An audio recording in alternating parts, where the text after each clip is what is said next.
The sequence in Steven Spielberg's The Lost World, in which the Rexes knock a trailer over a cliff, leaving our heroes dangling for their lives, is a brilliant exercise in tension and suspense. Just when you think the scene couldn't get more intense, the filmmakers add yet another element of danger, and then another until it reaches full catharsis when the team makes it to safety, but Eddie sacrifices himself in the process. Each of these elements is represented by a different technique of special effects filmmaking. We start with the Rexes, most shots of which are all new animatronics, while wider full body shots are computer animated, giving the dinosaurs a greater sense of dynamism and movement. The animatronics were actually so massive that they stayed on the same soundstage for the entirety of the production, and sets had to be built around them.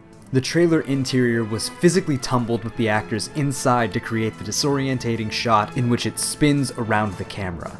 As the Rexes knocked the trailer off the cliff, the actors were held up by suspension wires while they clung on.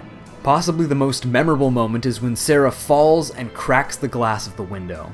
So many different elements make up this part. The sound design, hearing the crackling of the glass, the visuals of actually seeing each crack form. Of course, Julianne Moore was never actually in danger. The cracks were real, but they weren't present during filming. The images of the cracks were taken from photos of real glass, then composited and animated digitally in post-production. The exteriors of the scene were shot at Universal Studios, but not on the backlot. The crew dangled the trailer and the actors off the side of the Universal Studios parking structure. The actors were hung in front of a blue screen, which was later used to composite a digital matte painting of the water. The scene concludes with the trailers falling off the cliff and erupting into flames. A practical pyrotechnic setup provided the right lighting for the explosion, and the explosion itself was added in post. The visual language and advanced techniques behind the cliff sequence perfectly exemplify the cinematic prowess behind the Lost World Jurassic Park.